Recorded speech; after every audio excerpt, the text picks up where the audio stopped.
Hello दोस्तों, good evening. कैसे हो आप सब लोग? आई होप आप सब ठीक होंगे और हम भी ठीक है। तो देखिए, आज है वट सावित्री पूजा।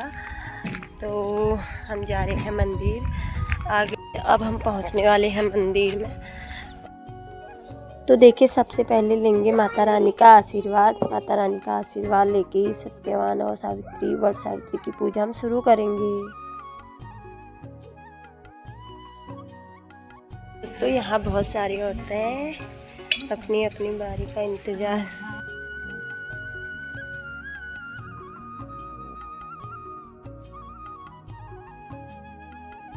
तो देखिए दोस्तों, अभी इंतजार हो रहा है क्योंकि वहाँ और सारी औरतें भी आई हैं। इधर बहुत सारी औरतें अपनी अपनी बारी का इंतजार कर रही हैं। ये देखिए कितने प्यारे बंधन। क्या रेखा दी?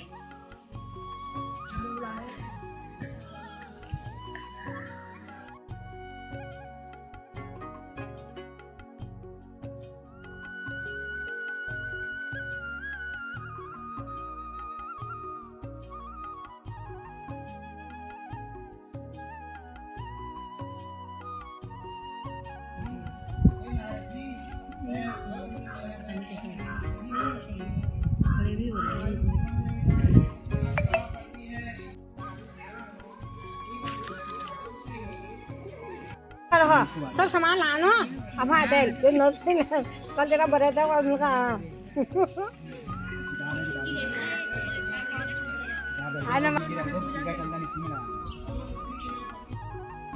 तो अब हम बैठ गए हैं पूजा में। बोलो सत्यवान सावित्री मैया की जय हो। तो पंडित जी हमारी कराएंगे पूजा, जो कि एक और औरतें चले गई हैं पूजा करके और थोड़ी इंतज़ार कर रहे हैं, थोड़ी उस साइड से बैठे हैं। तो अब हम करेंगे पंडित जी द्वारा पूजा।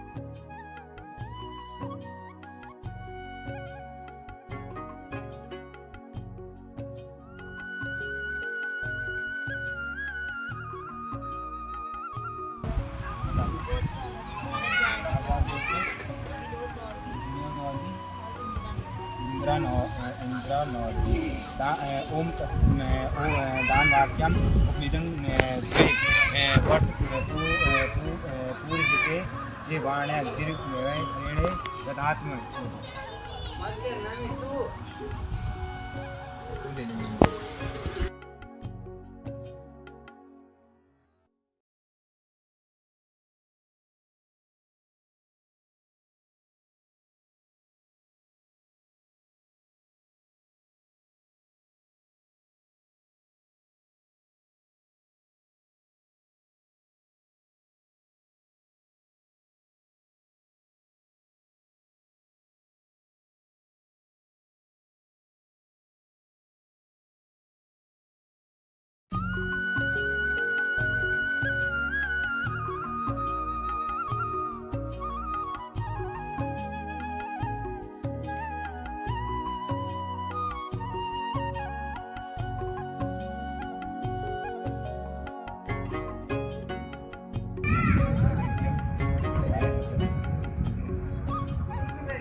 बार बार बुझ जा रहा हो। हवा तेज चलिए ना। ये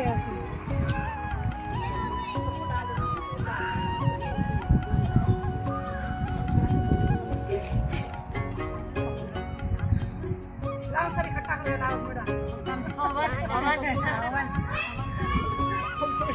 टेबल भरा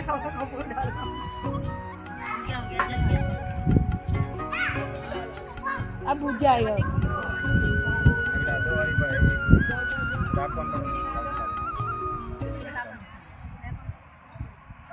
ये पढ़ो। जो पढ़ता है पढ़ो, पढ़ो आगे बढ़ता पढ़ो। प्राचीन काल की बात है। देश में अश्वपति नाम का एक परम ज्ञानी राजा रहा था। बहुत साल तक संतान नहीं, तो इसी कारण उसे बहुत ही दुख था। अपने राज में सभी विद्वानों और जोशी को बुलाता, हर साल बुलाता, कहता, आमंत्रित करता कि बताओ कि मेरी संतान कब होगी। सबका सत्कार कर सबको कहता कि मेरे भविष्य में मैं इतना विद्वान हूँ, ये चीज़ें हैं, मेरी संतान कब तक होगी, क्या चीज़ें होंगी। तत्काल राजा का प्रश्न सुनकर विद्वान बोलते हैं, जोशी आप अपनी जोशी गणनाएँ करते हैं और जो तो आपको कन्या उत्पन्न होगी जरूर। आपको अतिरिक्त विवाह के एक आपकी जो कन्या होगी वो 1 साल बाद विधवा हो जाएगी। ये चीज़ आपकी कन्या की इसमें है। बच्चा हुआ तो कन्या हो रही है, उसके बाद ये जो बता रहे हैं ये चीज़ें बता रहे हैं। फिर जोशी की भविष्यवाणी सुन के राजा बहुत दुखी हो गए। वे कन्या का और विवाह के योग्य हो जाती है। राजा अपनी कन्या के लिए विवाह का कहता है, ठीक है, अगर आप ऐसा कह रहे हैं तो अपना वो योग्य वर चुन सकती है और चुन लेगी। तो राजा उसको चेली और दासियों के संग वन को भ्रमण में निकल जाती है। वन को भ्रमण में निकल जाती है। नगर नगर घूमती है, वन घूमती है। सावित्री अपने जंगलों में पहुंचती है। वहाँ सावित्री अपना वन में जाके अपना रथ रोकती है। वहाँ पे क्या होता है कि एक लकड़हारा जिसका नाम होता है सत्यवान, वो लकड़ी काट रहा है। सावित्री की उस पर एक नज़र जाती है क्योंकि सावित्री उसी पेड़ के नीचे रुकी होती है, लकड़ी काटता है। तो लड़का जो होता है सुंदर कहता है, सत्यवान मुस्कुराता है और कहता है मैं निर्धन करता है। वो उस युवक के गुणों से प्रभावित होकर उससे विवाह करने का निश्चय करती है। वो कहती है मैं विवाह करूँगी तो आप इससे करूँगी। तो सावित्री युवक को शांत और गंभीर स्वर से विनम्रता दे देनी चाहिए। सत्यवान कुटिया में लौटकर आ जाता है, अपने माता पिता के पास पहुंचता है, संपूर्ण वह बताता है। सावित्री अपने माता पिता से वार्तालाप करती है और जी के सामने रखी कि वो लड़के को मैंने चुना है। आपने बताया था कि पिता को कि ऐसा मतलब चुनना है, तो मैंने लड़के को चुना हुआ है। नारद जी बोलते हैं, सत्यवान गुणवान तो है, रूपवान भी है, सदाचारी भी, सज्जन पुरुष भी है, पर बेटी उसका विवाह होगा, पर 1 वर्ष बाद उसकी मृत्यु निश्चित है। इसलिए सावित्री बोली, हे नारद मुनि देव भर, मैं हिंदू नर नारी जो होती हैं वो अपने पति को 1 बार चुनती है। उसके बाद मैं सत्यवान को अपना पति चुन चुकी हूँ। इस वचन को मैं काट नहीं सकती, ना भंग कर सकती हूँ। नारद जी बोलते हैं, उस युग में केवल 7 दिन शेष रह गए थे। सावित्री की तीव्रता से कठिन व्रत उपवास, जब सत्यवान की उम्र में 7 दिन शेष बचे थे, 7 दिन बचे हुए थे, तो सावित्री ने और कठिन व्रत लिया और कठिन चीज जाप करने लगी कि सत्यवान के प्राण बच सके। उपासना भगवान को प्रसन्न करने लगी। अतः सावित्री की भक्ति से प्रसन्न होकर शंकर जी प्रकट हो गए और बोले, तुम्हारी शक्ति से मैं प्रसन्न हूँ, मुझे तुम वनवांछित वर मांगो। तो सावित्री बोलती है, हे भगवान, मेरे पति की 2 दिन ही आयु रह गई है, तो अब इसमें कोई निष्कर्ष बताइए, कोई रक्षा करिए इनकी। भगवान शंकर बोलते हैं, मैं तो कुछ कर नहीं सकता, तुम एक काम करो, कल ज्येष्ठ की अमावस्या है, जैसे कि आज की अमावस्या है, दिन में भक्तिपूर्वक वट वृक्ष, जैसे ये वट वृक्ष है, की पूजा करो और ये तुम्हारी ही मनोकामना पूर्ण करेगा। सावित्री तो यही वट वृक्ष की भक्तिपूर्वक पूजा की और रात्रि जागरण किया, जैसे अभी पूजा करिए हैं, रात को जागरण रहेगा। दूसरे दिन प्रातःकाल जब सत्यवान जंगल को जाने लगा, तो सावित्री को पता था आज मेरे पति की लास्ट दिन है, तो उसने क्या करा, अपने पति से हट करने लगी कि नहीं, मैं आपके संग सावित्री नीचे बैठ गई, वो वृक्ष के नीचे बैठ गई।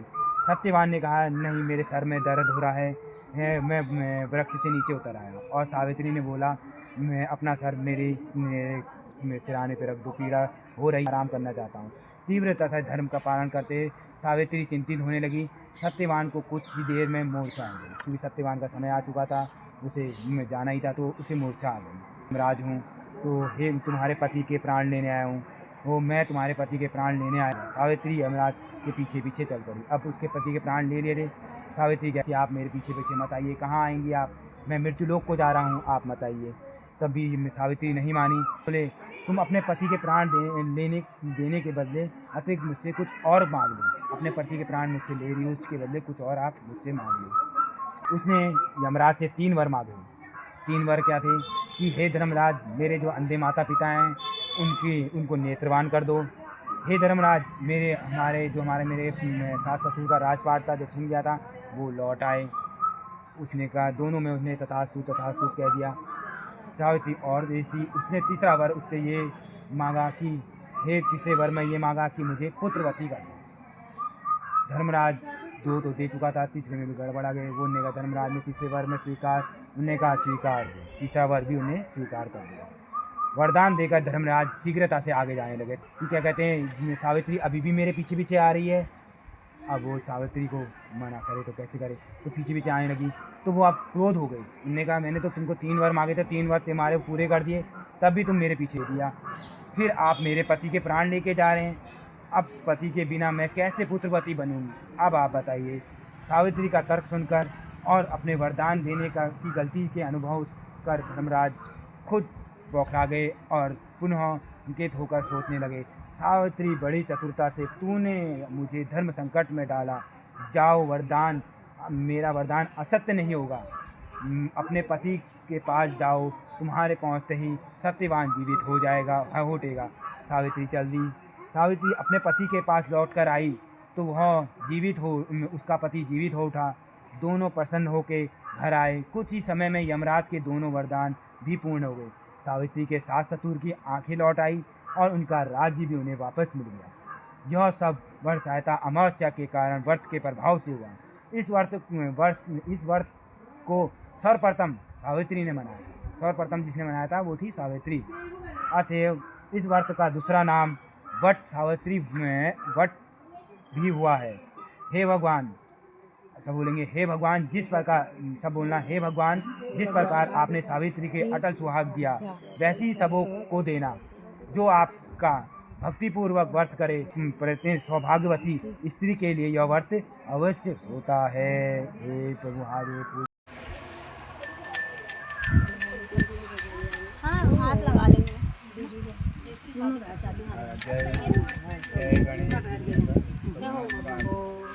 जय वर्ष देवी मैया। गणेश जय गणेश देवा, माता जय पार्वती पिता महादेवा। जय गणेश जय गणेश जय गणेश।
ये जो बचा बचा ऐसा क्या करें?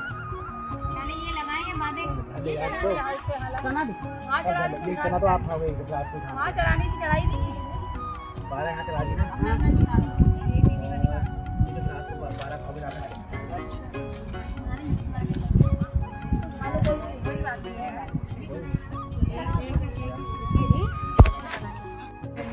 अच्छा तुम वीडियो बना रही हो, चलो तुम भरते हो।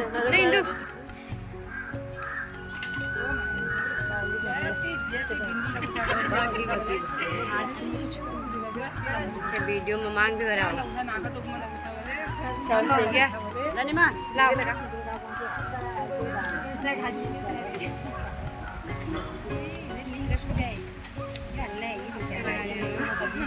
क्या पूजा है। हाँ बिंदी का अकॉर्डिंग सब चिपक कोड़ा नहीं है लो एक दूसरे की मांग करते हुए कपाल में डिजाइन बनाओ आज जय जय बनूं से लो लो लो। तो पंडित जी सब औरतों को प्रसाद दे रहे हैं। बिंदी कितने लगा दिए। अब इनकी पूजा हो रही है शुरू, क्योंकि ये लेट में आए थे। मतलब ये फिर वेट करते क्योंकि बैठने का जगह नहीं मिली इनको बैठने के लिए। तो अब हम औरतें जिनने पूजा कर ली है वो सब प्रसाद ले रहे हैं, बाकी औरतें चली गई हैं घर को। तो हम आ चुके हैं मंदिर से। देखिए सबने मेरी कितनी मांग और बिंदियाँ पहनाई है।